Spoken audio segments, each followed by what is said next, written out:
Olá, seja bem-vindo. O Filosofando está começando.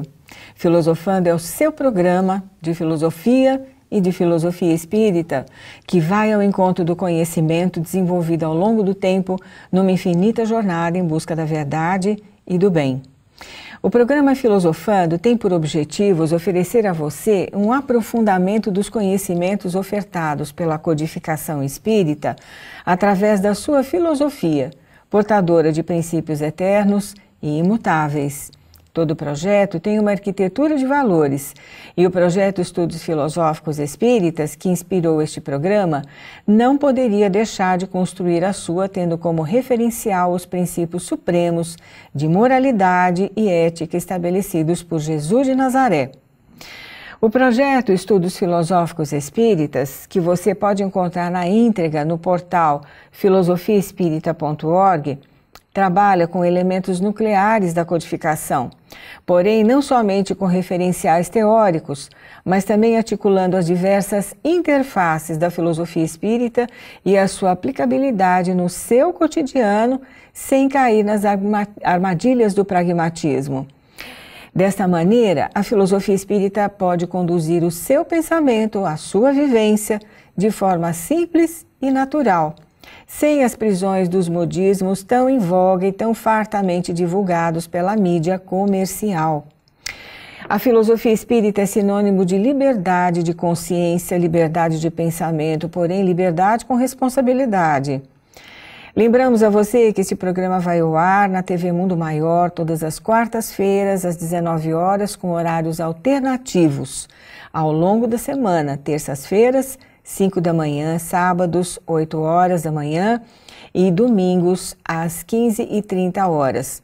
Você também pode encontrar os programas desta temporada e das demais temporadas no site da TV Mundo Maior, na nossa página Filosofando.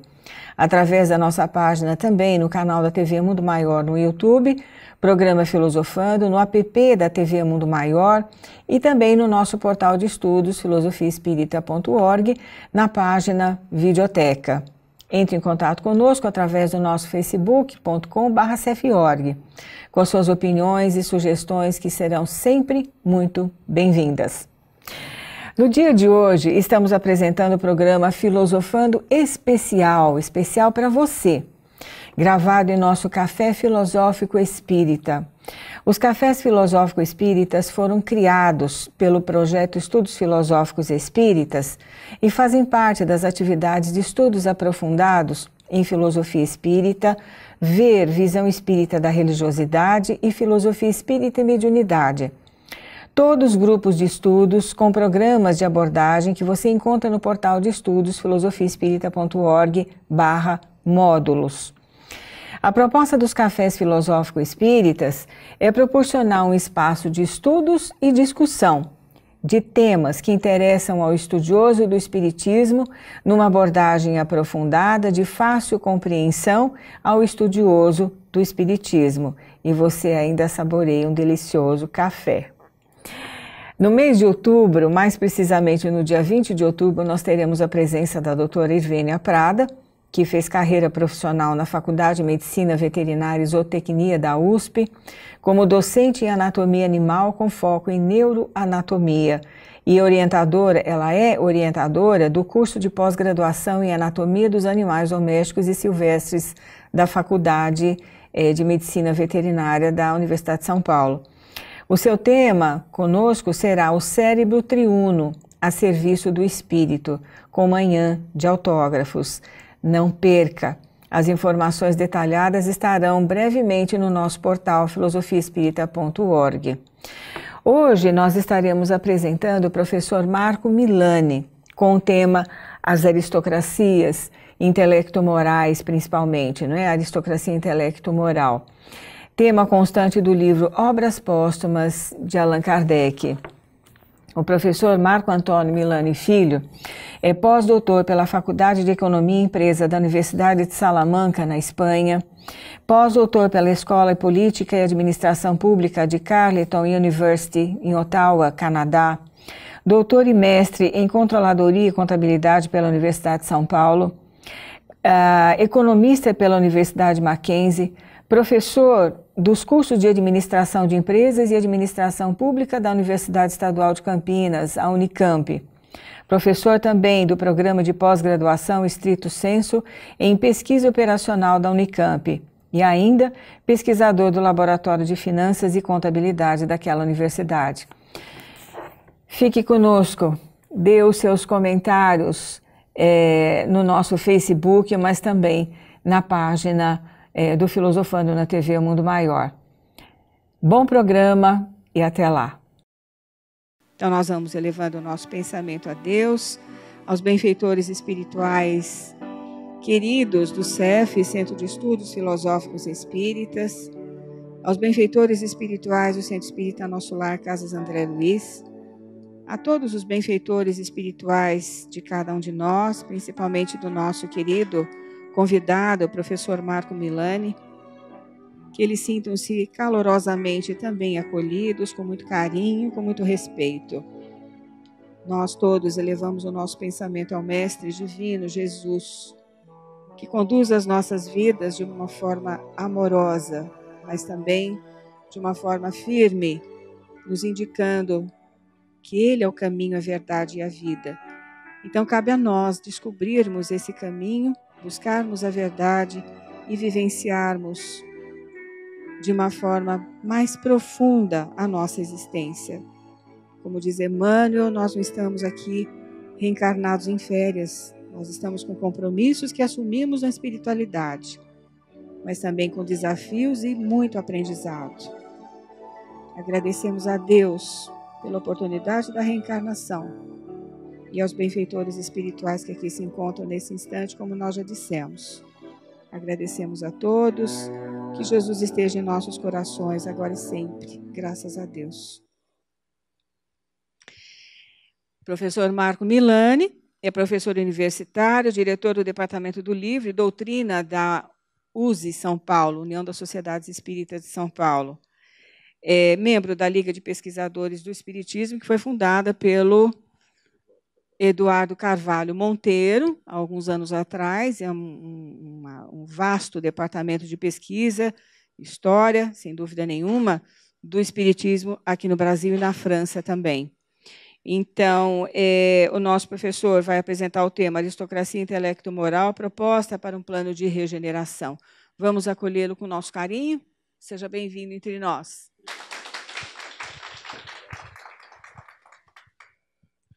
Bom, primeiro quero agradecer o convite, é uma gentileza da casa, né? Mas para mim é uma satisfação, porque eu posso rever pessoas, posso rever amigos, inclusive. A nossa proposta, como a Sônia já comentou, ela tem o aspecto de reflexão.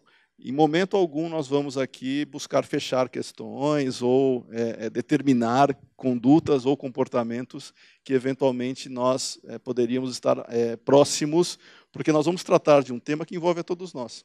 Nós vamos tratar de um sistema, inclusive, de organização da sociedade. E nós vivemos em sociedade, logo, obviamente, nós participamos disso, temos a nossa perspectiva, e isso faz com que nós tenhamos também expectativas, anseios, frustrações, e muitas vezes nós abraçamos ideias e propostas sociais, e não necessariamente essas ideias e propostas elas vão refletir aquilo que os próprios espíritos já nos sinalizam lá para frente, como é que nós vamos nos encontrar.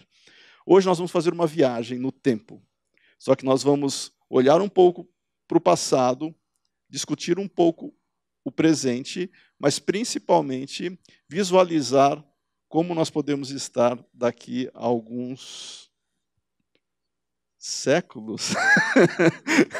Talvez não, mas vamos pensar da maneira mais adequada de nós imaginarmos uma sociedade do amanhã. Eu vou só pegar aqui o controle para mudar os slides.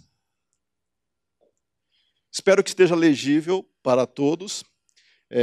Como nós estamos filmando também, não vai ser, a Sônia comentou, não vai ser possível nós interagirmos neste momento, por causa do som do microfone, mas nós vamos, sim, interagir conforme nós estivermos refletindo sobre os tópicos, e vamos ter um momento depois de debate, onde a gente pode retomar essas questões. Ok?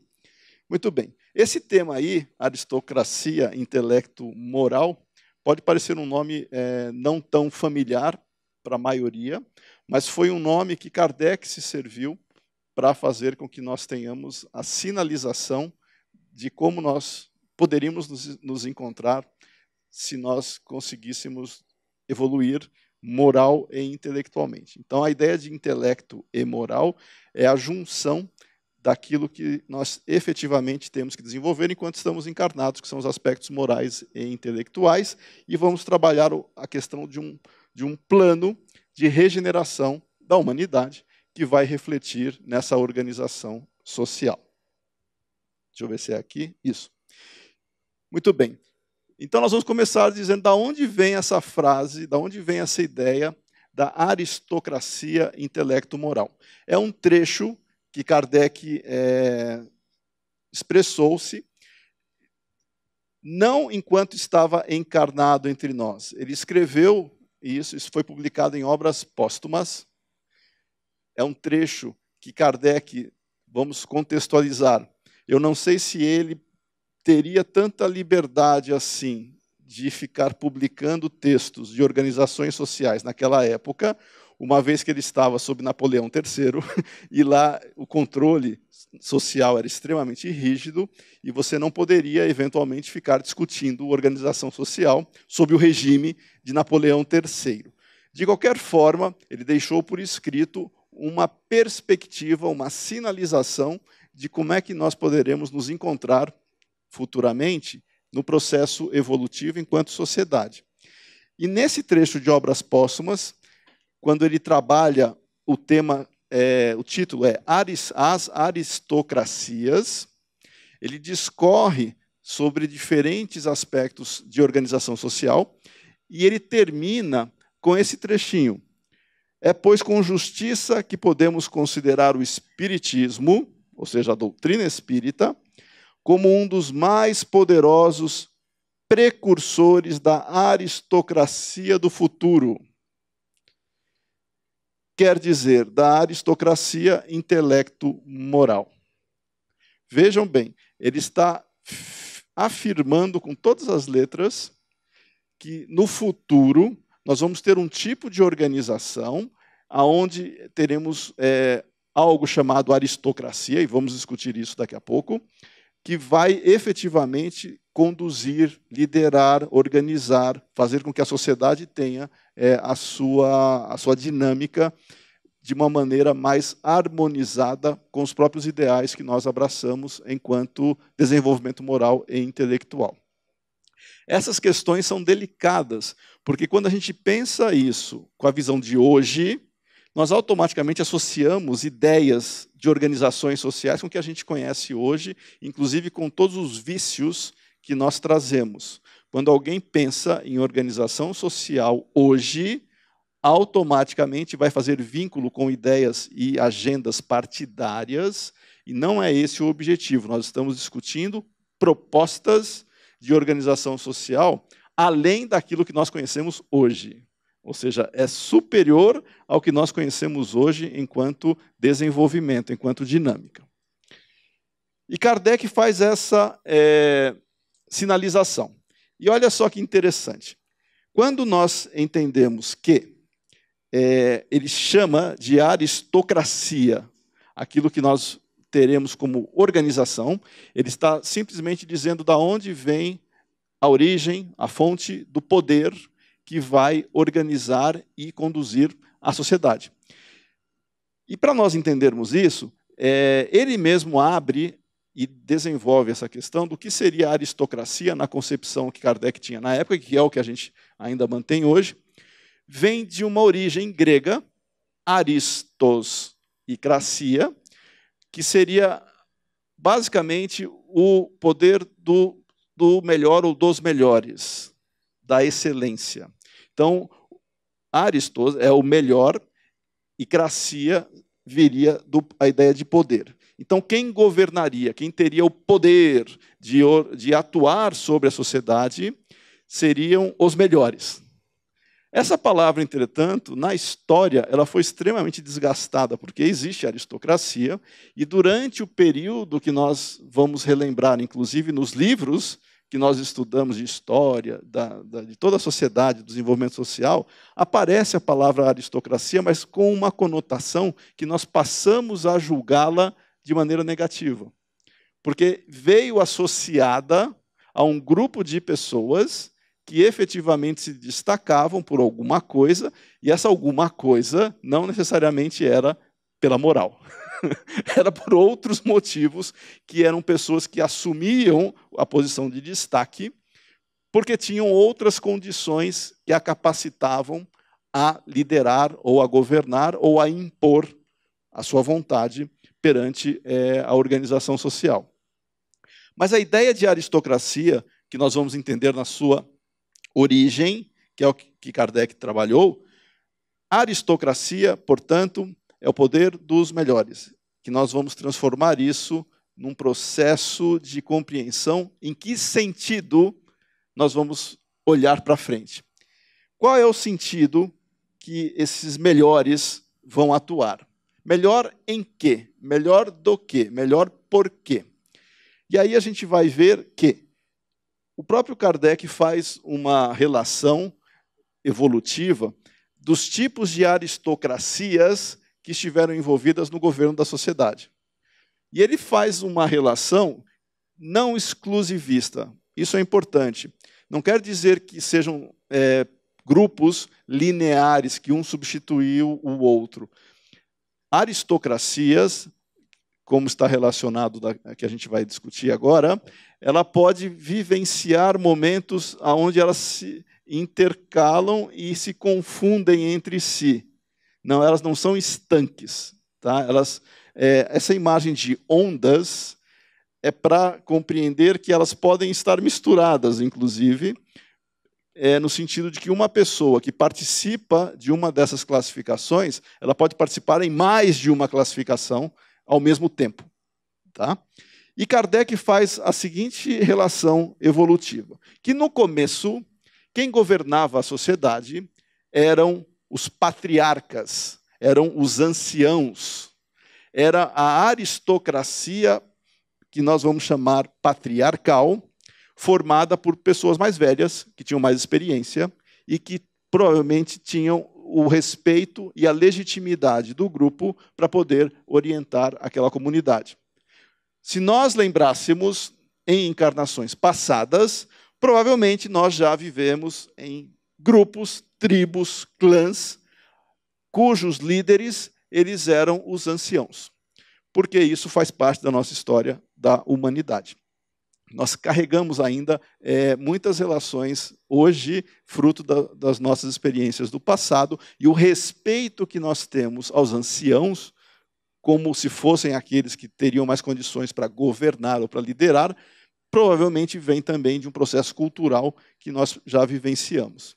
Essa vivência patriarcal, ela é interessante porque, se nós entendermos que no globo, no planeta, cada cultura ela também valoriza mais ou menos os anciãos, a gente vai entender que a gente não pode falar de sociedade terra, sociedade globo. Nós temos diferentes tipos de sociedade no mesmo instante, no mesmo planeta, só que com níveis de valores muito diferentes. Quando alguém diz que a Terra vai vivenciar um período de regeneração, a humanidade, que humanidade nós estamos falando? A humanidade que mora no Brasil? A humanidade que mora em algum lugar? É a média.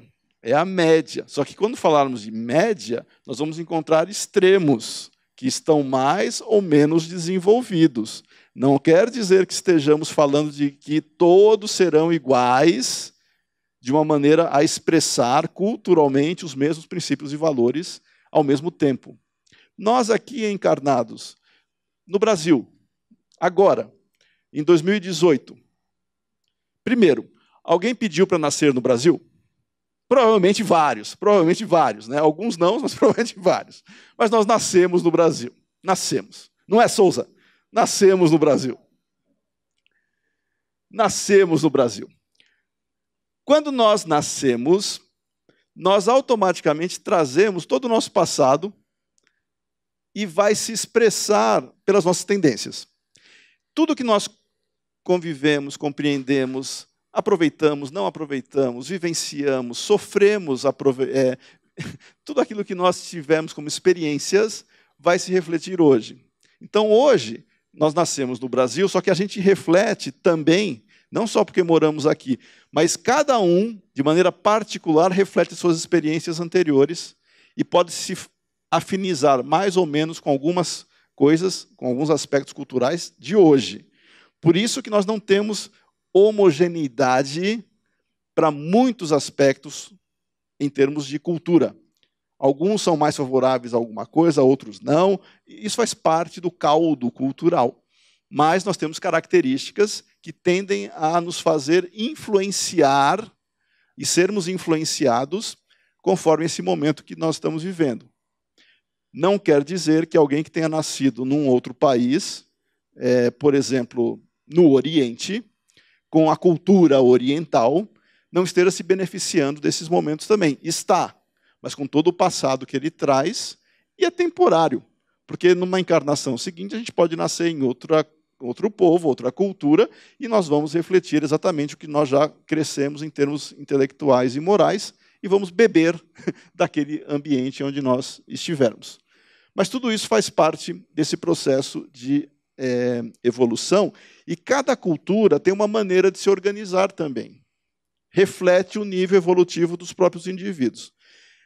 Essa ideia de aristocracia patriarcal, apesar de ter sido muito mais, historicamente, né, vinculada aos nossos processos de organização menores, tribos, clãs, nós ainda permanecemos com isso em vários aspectos. Vários aspectos. Na própria casa espírita,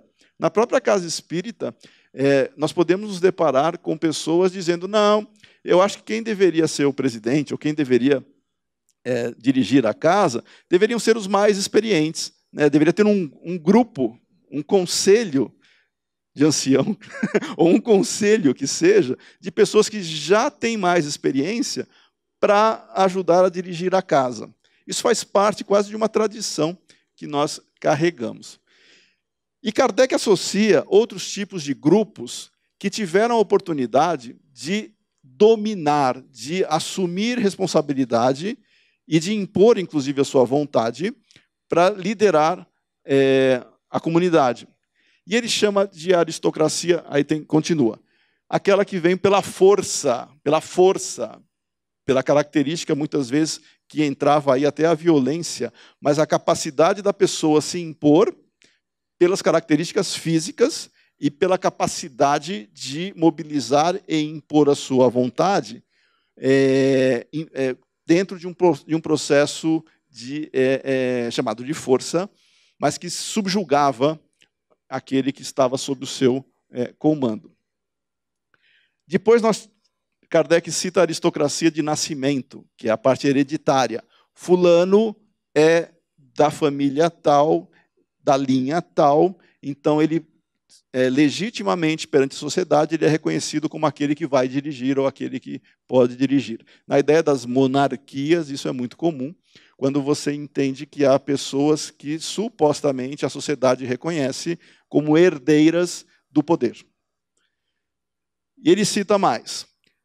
Do dinheiro, do poder econômico, aquele grupo que, por ter mais condições econômicas, conseguem mobilizar os seus recursos para impor a sua vontade e dominar a sociedade, inclusive na sua condução.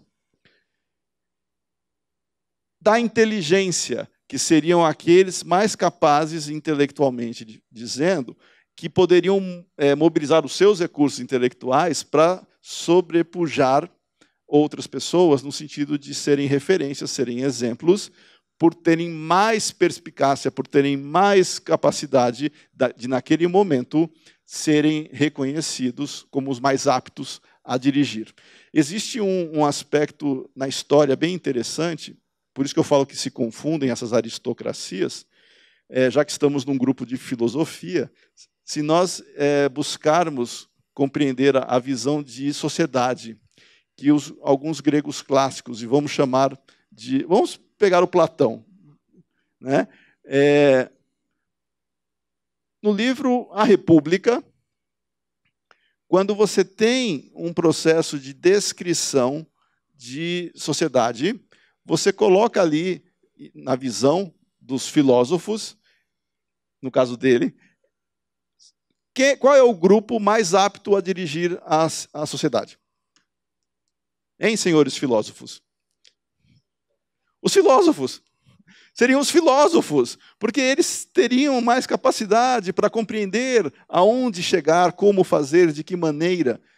Os filósofos estudariam a realidade, estariam mais propensos a identificar os pontos importantes para dirigir a sociedade. E teriam outros grupos que dariam suporte a essa sociedade, e cada um se encaixaria ali, né, desde aqueles que se encarregariam da defesa do ambiente, do grupo, até aqueles que cuidariam do comércio. Cada um se encaixaria nesses grupos. Mas quem dirigiria a cidade seriam os filósofos, porque eles teriam mais capacidade. Ora, é uma perspectiva. Só que essas ideias, elas se embaralham, porque o mais inteligente pode também ser aquele que mais recursos tem, pode ser dentro da sua proposta, mas uma coisa está vinculada à outra. Com a sua inteligência, ele pode usar os seus recursos. Com a sua inteligência, ele pode, muitas vezes, se ele tiver nascido numa família onde ele traga isso também como quase que uma hereditariedade natural de poder, você pode juntar tudo isso ou não. Portanto, não são grupos separados, estanques, mas que eles se manifestam na sociedade e apontam qual grupo mais teria condições de dominar a sociedade. Isso vai acontecer. A diferença é que Kardec visualiza todas essas, só que ele fala assim, olha, não é porque é mais inteligente, ou não é porque tem domínio intelectual que vai fazer com que a sociedade seja melhor. E aí ele acrescenta o fator moral, porque sem o fator moral você não tem uma sociedade efetivamente que se organize de maneira a respeitar os valores que o espírito efetivamente vem aqui para desenvolver. Então, o intelecto e moral são as duas asas que efetivamente o espírito está aqui encarnado para desenvolver, e que, se não refletir isso na organização social, você não teria como justificar que os líderes estivessem fazendo um bom trabalho ou liderando de maneira adequada.